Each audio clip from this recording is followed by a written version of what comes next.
Welcome back to the Marlins here on OOTP 26. As you can see, we are 2 series past the All-Star break here.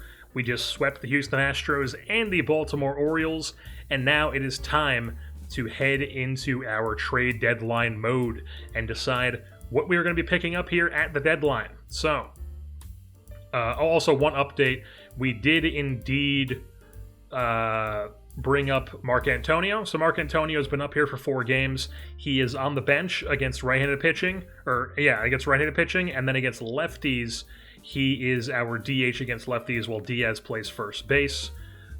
We might possibly look to maybe play him like every 3rd or 4th game at first base against righties, just to give him some ABs there.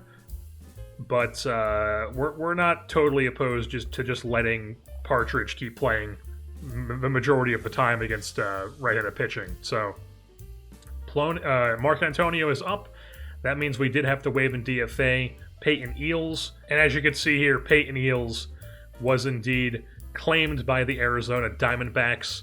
And then apparently they immediately waived him, and then Texas claimed him. Is he just on waivers once again? Is he just on like a waiver cycle? Okay, no. So he's actually on Texas. Who knows if he'll stay on Texas? But he is not on Arizona. He's on Texas. But yeah, I don't think we need to acquire anything when it comes to bats. I think we are just totally set when it comes to hitters. I don't want to mess with anything. What is this Acosta injury? Strained ACL, 3 weeks, moderate running. 3 weeks makes me want to oh, he also has a quadricep strain for 3 days? 3 weeks makes me kind of want to put him on the IL and then just maybe play Lee at shortstop and then call somebody else up to be a bench infielder or something. But obviously that's not going to affect our trade deadline plans here. So we're not going to pick up any bats at the deadline here. The bats are going to stay what they are. We're just going to be working with our system with the bats. Pitching, though, that is something we could definitely look to improve here at the deadline. Keegan Akin has improved a little bit here, I think.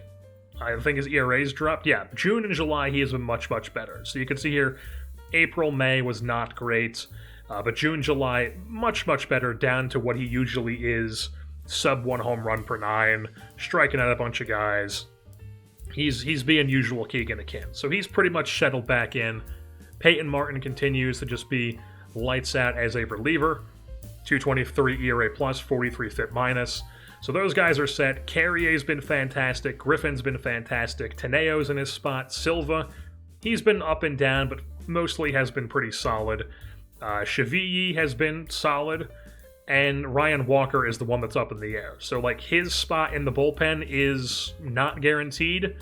And you can see in June and July, he has been dreadful. So, we are leaning toward... Did I see he only has 2 appearances in July? He does. So, the AI is not even using him. He's been so bad.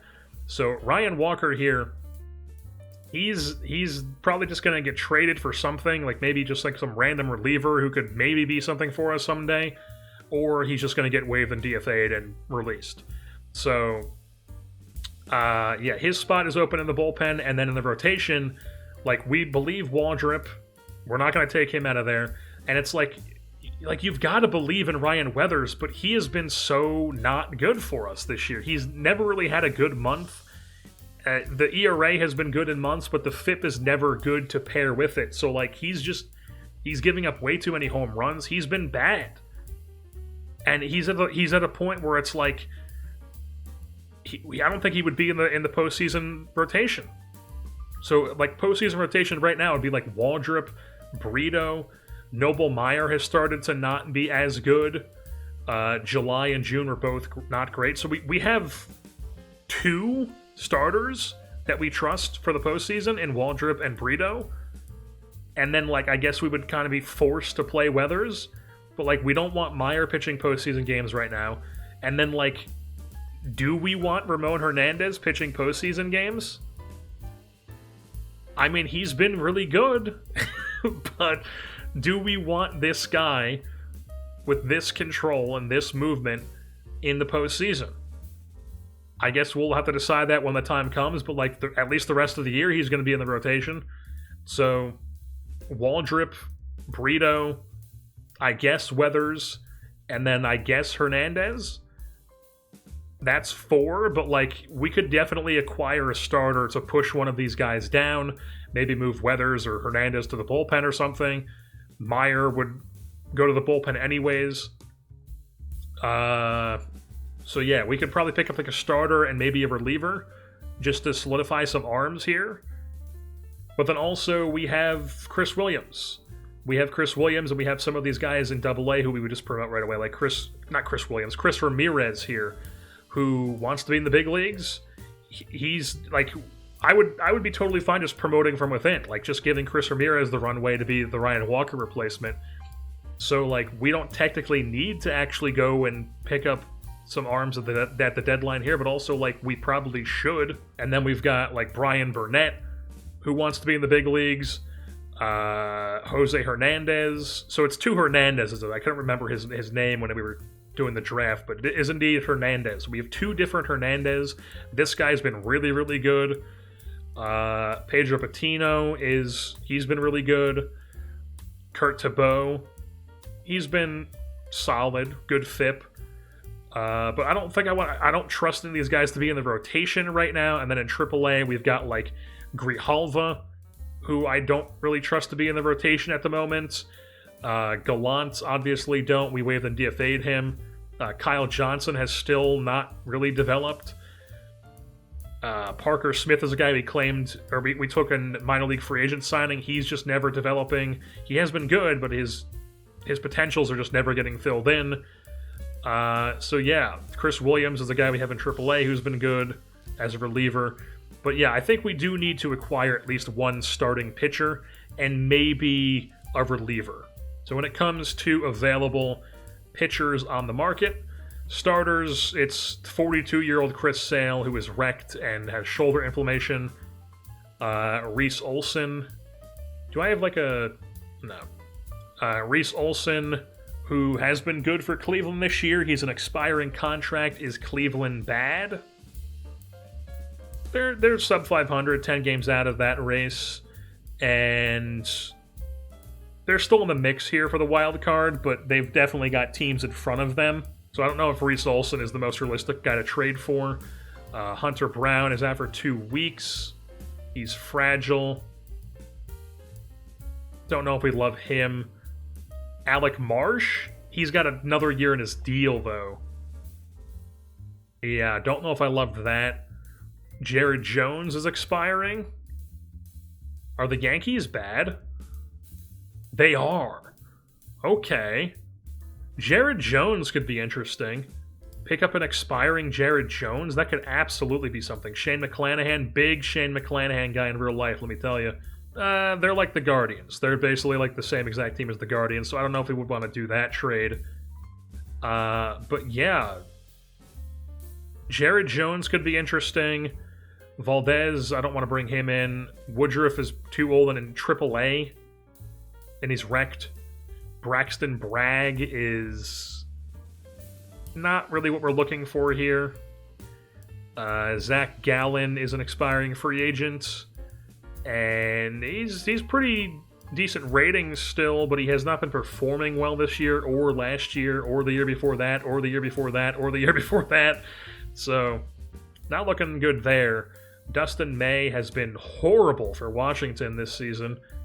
Not interested in picking that up. Christopher Sanchez, expiring free agent. I prefer Jared Jones. Ranger, yeah, no, that's 100% no. So yeah, Jared Jones is the guy that we like. So if I go here, make this work.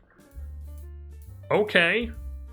Now this is an expiring contract, so it's not going to have a ton of value for them. So we could definitely get away with not giving them like our best prospect here. We could give them like an Esteban Serrano here, or somebody like that. Who was the 45 guy? Goodman? We just took him last year in the 5th round. Yeah, no, we're not going to give him that. Butch Brown?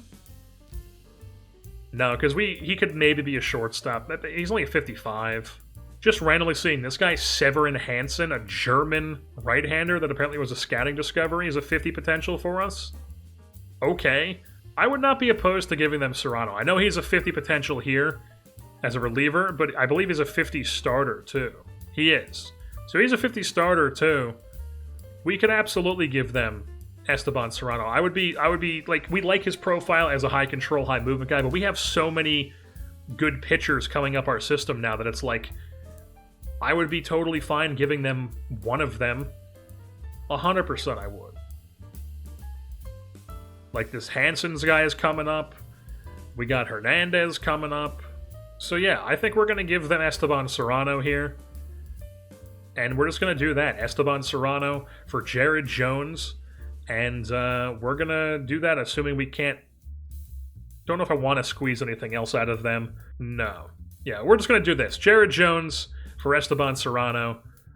We're going to lock it in, baby. The expiring Jared Jones coming to the Florida Marlins. And then when it comes to relievers, there is former friend Calvin Fauché. So there's not a lot of dudes here. There's like 3 guys above 50 and then a bunch of 45. So we don't want to acquire because we could just very easily get that type of production from our system. So like Loizaga is wrecked. No. Henches. He's expiring. He could be interesting. How are the Nats doing this season? They're not in it. Yeah, the Nats suck. Okay. So we could definitely get Sam Henches if we wanted to.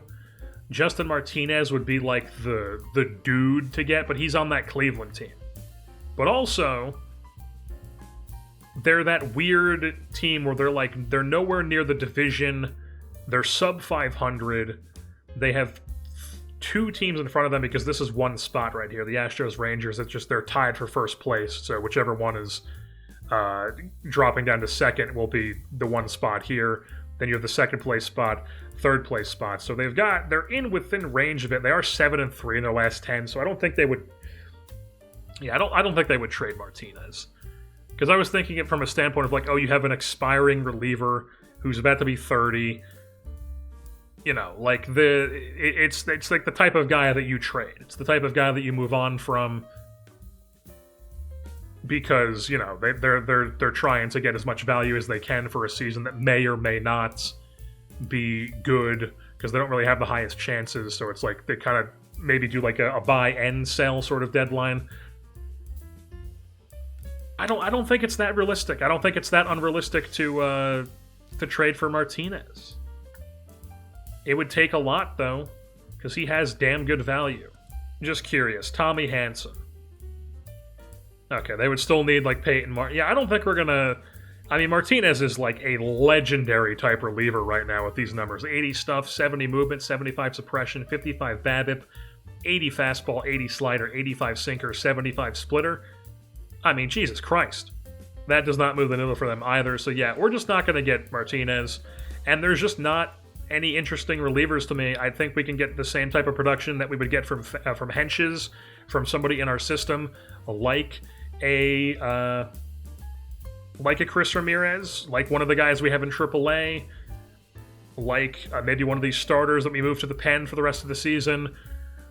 Who knows? But we could definitely get that type of production for somebody. So I don't think we're going to pick up a reliever. We got Jared Jones. He's going to come into our rotation. We are going to... I think we're just going to waive and DFA Ryan Walker. Ryan Walker is going to be... Or no. I might move Noble Meyer to AAA until the expanded rosters and then just see if Walker can turn things around. Because he would still be valuable if he can turn things around. So I think until then, we're just going to see what Walker does for us. And we're going to send Noble Meyer down to AAA for now. So Jared Jones comes up to the big leagues for us. He is going to be in our rotation. We will... we'll give him like 2 things of that. What's his control? Control, we'll like bump it up 1. drop this down, drop that up 1, or push that up 1, drop this down, keep that where it is, do the shifts, 1, 2, 3, and he is now locked on that strategy, and hopefully he's good for us down the stretch here. So we're here sitting at August 21st. We're getting close to the extended roster here, where it shoots up to 28 players. Unfortunately, Marcantonio and Camilo Diaz both have 4 to 5 week injuries. A strained ACL for Marcantonio. He was performing extremely well in the big leagues for us, so that's a big hit to our lineup. And then Camilo Diaz with the pop at 4 to 5 weeks. He was still hitting a ton of home runs. We're going to be missing him for a bit here too. And then unfortunately, we also just made some additions to our 40-man here. We waived a couple guys who were just like on the edge of our roster, and we added a couple of the guys to the AAA here, or AA. Like Hernandez is now on the 40-man because he was eligible for the Rule 5 draft. It was just guys who were eligible for the Rule 5 draft that we thought could help us down the stretch here at some point. So Hernandez we added, and then the other one was Brian Burnett, who, of course, we added to the 40-man, and then he had like 1 or 2 starts after that, and then bang, ruptured UCL. Just, what can I even say, man? It's just any time we have a pitcher we like, they just instantly, their arm goes kaplooey. I should also mention that the Dodgers apparently returned Peter Hubeck to us. Remember, they took him in the Rule 5 draft this past offseason, and then here at the end of July, they were just like, you know what, we don't need him. So they gave him back to us because he was not good for them. I guess he had a decent fit, but the ERA was not great. And now he's back with us in AAA in our organization. So a bit of an update here on Ryan Walker here. It is August 22nd. July, he had those 3 appearances, did not go well. Here in August, he's had 3 appearances. It has gone well, but it's also been like weird where he's walked a ton of guys in those innings, and he's just kind of gotten like a bit lucky that he was able to tiptoe out of danger. And it's only been 3 appearances, and it's 3 appearances in extremely low leverage, because we have put him on a avoid high leverage mop-up secondary role. And even then, he's barely getting used. So, like, I think we're leaning towards Ryan Walker is going to get DFA'd, and we're going to bring up 2 of the younger guys here for the extended rosters. So, like, I think we're just going to go right ahead and just waive and DFA him right now. And we're going to call up just immediately at the moment. Where the fuck? Okay, here we go. So Mike Bird is back. Okay. Mike Bird absolutely going on the 40-man roster. We're going to let him cook a bit more in AA, but he's going to come up as our extra arm here for the rest of the season, and hope he can be a stud for us in the bullpen when we have the extended rosters. But for now, we're going to call up Chris Ramirez, who's been cooking down in AA the whole season. So Chris Ramirez is going to come up, be a part of our staff, throw him in as just like a middle relief mop-up because he's a new guy. We'll keep it on normal usage, though. Silva here has definitely not been great. So we might be sending down Silva here, too. Not for Bird at the moment, but maybe... Yeah. We're gonna send down Silva. He's gonna go to AAA. Noble Meyer is gonna come back up to the big leagues. He's gonna go to that middle relief, long relief role. Make sure he's listed as a reliever. And now he is in our bullpen. And of course, Ryan Walker does refuse to be demoted. So we're just gonna be cutting bait. Ryan Walker, he was good for us down the stretch last year after acquiring him from the Brewers, and was not good for us this season. He's pitching for us like he was with the Brewers last year. So, Ryan Walker, it was nice knowing you, but no longer need you. $500,000 to the expenses, whatever. Folks, we have reached the end of the 2031 campaign, and as you can see, the ERA crown belongs to Johnny Brito, our new free agent acquisition this season. Incredible season for him. Gets the ERA crown, and we have won 101 games, which, if I'm not mistaken, is the first time we have cracked the 100 mark. It is indeed. We've won 96, 94, 80, 98, 95, and now 101 wins for us this year, with a Pythagorean of 100 too. So, you know, just overall, very, very good team this year. And the Marlins, sitting well atop that first place spot, 20 games in front of the New York Mets. We take a look at the standings here. A plus 198 run differential, which ends up being the best in Major League Baseball. I believe when we looked at it earlier in the season, we were third best. We ended up finishing with the best. Behind us was the Red Sox at plus 173, and then the Rockies and Dodgers with plus 156 and plus 148, respectively. But plus 198 for us. We were a wagon on home, on the road, 30-21 in one-run games. Against lefties, we just absolutely dominated because of our platoons. 7-3 in our last 10 on a W5 to end the season, as the fish are soaring, folks. Let's take a look at our team stats page. We just a bunch of single digits all over the place. The best average, second in OBP, slugging, and OPS. The best WAR, the second best WOBA. The most runs scored in baseball, 845. The most hits, second most extra base hits. Seventh most home runs. Sixth in walks. Third in strikeouts. Second in stolen bases. Top 5 in base running. And then on the pitching side of things, remember when this was like bad, the starters ERA? We finished with the best staff starters ERA, best staff total ERA, third best bullpen, least amount of runs allowed combined with the most runs scored, sixth in WAR, first in hits allowed, opponent's average, and BABIP, tied for sixth in home runs allowed. We don't walk anybody. Once again, we don't strike out people, but that's fine. That's what we do here. We play outstanding defense. We don't walk people. We get outs. We score runs. Just a phenomenal team down here in Miami we have constructed. And let's take a look at this said team. So on the pitching side of things, we will sort by innings pitched. Hurston Waldrop did end up putting together a really solid season, a sub-4 ERA, 116 ERA plus, 92 FIP minus, 3.5 WAR. Fantastic. Jared Jones. When he first came over, things were looking a bit shaky. If you look at his splits here in July, things weren't the greatest, and then also in August they weren't the greatest, and then September they've been a bit better, but the FIP has never been great. But he is on fire. He's giving up too many home runs here in Miami. But, you know, we traded for him. We're going to keep rolling with him. So Jared Jones, whatever. Overall, good season. Ryan Weathers. The numbers aren't great when it comes to ERA and FIP, but he does put up another 2 WAR for us. And I think he was better as the season... Yeah, you can see here in August and September, his FIP went down into the 70s, and he was just much better pitcher here down the stretch. So we are confident about him heading into the postseason here. We got Johnny Brito, who had the ERA crown, a 3 WAR for him, 184 ERA plus, 85 FIP minus. Just fantastic. We've got him locked up for one more season guaranteed at only $12 million. He goes down in salary next year, folks. That's just called the art of the deal right there.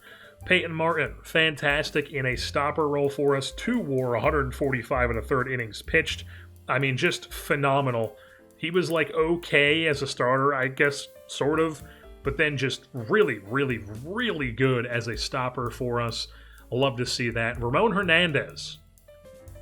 I don't understand how this profile with the movement and the control leads to a good starting pitcher, but he was damn good, folks. A 3 WAR for Ramon Hernandez, and now all of a sudden we're looking at this guy going, it's warping my brain to being like, man, have I been like losing out on like some good pitchers over time because I've just been not looking at guys like this? But like, I don't know what it is, but Swamp Baby here, just incredible season for him. The 22-year-old out of a Ohio high school, born in Michigan. 3 WAR, 125 ERA plus, 79 FIP minus, 32% strikeout rate, a 10.5 walk rate, only a 1 home run per 9. Solid pitcher. What can I say? And we have ourselves a crunch here heading into the playoffs of like, who do we not want in the postseason rotation? At this point, it might be Jared Jones. It might be Jared Jones who gets moved to the bullpen, and we rock Waldrop, Weathers, Brito, and Hernandez as our postseason rotation, and Jared Jones moves to the bullpen. I think that's what we're leaning towards right now. But as far as our bullpen guys, we also have Keegan Akin, who wasn't putting up the best season he has with us, but overall, still a solid year for Keegan Akin. Noble Meyer was like up and down. He, if we take a look at his splits, August kind of struggled when he first came back up, but September really turned it on and went back to being elite reliever Noble Meyer, so that's good to see. We also had Angel Cheville, who was really, really good for us this season. 162 ERA plus, 85 FIP minus, fantastic stuff. Mike Carrier was really good. TJ Griffin was fantastic. Chris Ramirez got 6 2/3 innings since coming up, and he had a good ERA but a bad FIP. You know, barely any time. Still think he's going to be good long term. Same with Mike Bird. Barely got any time. Was not good. Still think he's going to be good long term as well. And then on the hitting side of things, we had a bunch of really good bats on this team. Brooks Lee with a 5.5 WAR for us, 122 WRC plus, 55 doubles, 12 home runs, scored 97 times, does not ever strike out because that's what he does. Swiped 17 bags at a good rate, played a 9.3 ZR at second base. He's our shortstop next year. Brooks Lee, he's our shortstop next season, making the 31-year-old move from second base to shortstop. I mean, just insane. Just an insane player. Brooks Lee, all hail Brooks Lee. All hail Brooks Lee. And we've still got him locked up for 3 more seasons. I mean, just incredible. Max Acosta was really good this year. I think I said before the season, I was like, oh, he's probably going to put up another 2.5 WAR with a 90 WRC plus, and he puts up a 4.5 WAR with a triple-digit WRC plus, finally putting together a good offensive season for him. I mean, we might be able to get some value out of him. I still think I'm leaning having Brooks Lee be our shortstop and opening up some possibilities for us. And we could, you know, coming off a season like this, really just get some value out of a trade for Max Acosta. I think that's what I'm leaning with him. But, you know, really, really good season for him. Second highest WAR on the team, which is just crazy. Wilfredo Lara put up a 4 WAR, 30 doubles from him, 25 home runs, 22 swiped bags, 2020 season. Fantastic stuff. Eshedri Vargas, currently dealing with a little bit of a strained rib cage, which is not ideal heading into the playoffs, but hopefully it doesn't hinder him too much. But overall, another good season for him. Agustin Ramirez, 2.9 WAR. The WRC plus did drop down below 100, but overall, still a really good player. Dylan Head, was he really good defensively or something this year? He had a positive framing. Okay. But I think he just had like a bad month of September or something that dragged him down. Oh no, he actually was not good. April, May, he tore it up, but then June onwards, he has not been good catcher. Or a good hitter. Just not ideal there, but Dylan Head, sort of same thing with him, where he was mainly defense this year, 8 CR in center field, underwhelming offense, but we still believe in Dylan Head. Jorge Garza was good in his platoon. We look at his splits, triple-digit WRC plus against righties. That's what he's here to do. That's what he did. He's developing nicely. Nicholas Partridge, he ended up being pretty solid. 29 doubles for him, 19 home runs, and he did it. He was fantastic in his platoon. 2.9 WAR and a 133 WRC plus against righties. That's incredible. Love to see it. Keep doing it. Marcantonio, this guy is going to be a generational bat. This guy is our Chris Aquino, and honestly might be a better Chris Aquino because he is insane. He got 106 plate appearances, a 197 WRC plus, 457 WOBA, 5 doubles, 9 home runs, driven 28 runs, scored 20, does not walk, does not strike out. I mean, he is a generational bat. What can I say? We will be using him in the postseason, finding a way to get his bat in there against righties and lefties because he can hit against both now. But he absolutely mashes lefties at the moment. And then Miguel Palma, he might be our catcher in the postseason, folks. With how, his bat was good in August, June, okay-ish in September. But also, we kind of have to believe in Agustin Ramirez. But, if Ramirez is struggling, we will not be shying away from going to Miguel Palma at catcher. But then Camilo Diaz finishes with 28 home runs. Definitely would have had 30 if he didn't miss 5 weeks. He had that 5-week hamstring strain. So if he did not miss 5 weeks, he would have had 30-plus home runs for sure. Chandler Simpson was whatever for us as a pinch runner, defensive replacement sort of player. Nolan Shawnuel. I will say, though, Chandler Simpson, 300 average. I had him playing as a pinch hitter for a decent amount of time. I wonder what was his splits as a pinch hitter. He only got 8 appearances as a pinch hitter, was not good. But, yeah, overall, he was okay in his role. Do I think he's going to be in the postseason roster? Maybe, maybe not. We'll see. And then Nolan Shawnuel. Unfortunately, I don't think that Nolan Shawnuel's time here in Miami is going to last very much longer. We have him signed to that front-loaded deal where he does have 3 more years left at $18 million next year and $15 million for the 2 years after that. And we just have so many young bats coming up now that are like Major League ready that it's like we could use the DH spot. And I think we're just going to try to get whatever we can for him in the offseason. He might not even be on the postseason roster, folks. So that's how far Nolan Shawnuel's fallen for us. And then if we go ahead and take a quick look around the league at some of the league leaders, the batting average leader was a .354 batting average, already seeing it pay off here with the more and less offense and more and less pitching. A .354 average leads the league with the Las Vegas Athletics' Jonathan Gonzalez. 56 big flies for the Dodgers' Juan Cuadros, their center fielder. Insane player. 10 WAR, 200 WRC plus. I mean, my God. This guy's insane. Holy fuck. What a player. That guy is incredible.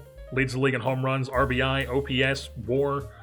Insane player. Slugging. He's second in average as well. I mean, just crazy, crazy, crazy player. Gonzalez leads with 200 hits. Runs was Cuadros. Doubles, Brooks Lee, baby. That's what we'd love to see. Brooks Lee, doubles leader, 55 on the year. Triples, Jorge Garza with 2, only behind Max Clark of the Detroit Tigers, who put up a 5-WAR season for them. And then stolen bases, not leading the league, but number 2 was Dylan Head with 43. Jason Dominguez of the New York Mets leads the league with 50. And then on the pitching side of things, Johnny Brito here, leading the league in ERA with a 2.36. Incredible stuff. I cannot believe it. When was the last time we had a guy lead the league in ERA? It's definitely been a while in one of my series. This Herrera guy gets 19 wins. He was 3rd in ERA. He's probably going to win Cy Young again. The Cubs no longer have Luke Little closing for them. Now they have Ben Abelt, who was their 2nd-round pick in 2025. This guy should be a starter for them, but they are using him as a closer at the moment. Herrera does lead in pitcher WAR. Paul Skeens, the newest New York Met, is in 2nd place, and he's also out with a strained hamstring. Yikes. Looks like he just got it in his... Yeah, he literally just got it in his last start, so he does get 33 starts on the season. We have some other players on here. Unfortunately, Jared Jones does have the most home runs given up, tied with 2 other players. Nestor Cortez still kicking around with Milwaukee here. Still was a good player. It's kind of crazy how he's turned out in this save. Johnny Brito, top 5 in walks in a whip. Top 5 in whip. R-WAR, Johnny Brito was top 4 in that. BABIP, Waldrop was 2nd. Brito was 4th. In win percentage, Brito was 1. Weathers was 4. Keegan Akin had the 2nd most shutdowns, only behind Ben Abelt of the Chicago Cubs.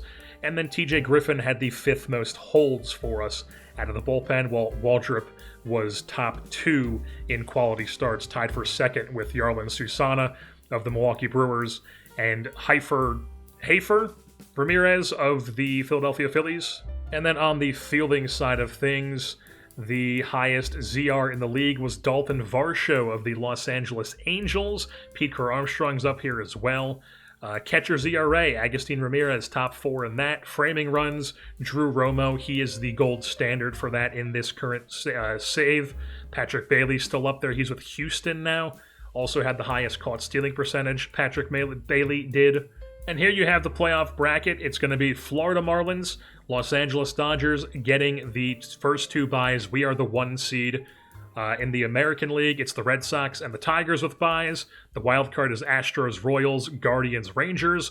While on the National League side of things, it's Brewers, Rockies, Padres, and Cardinals.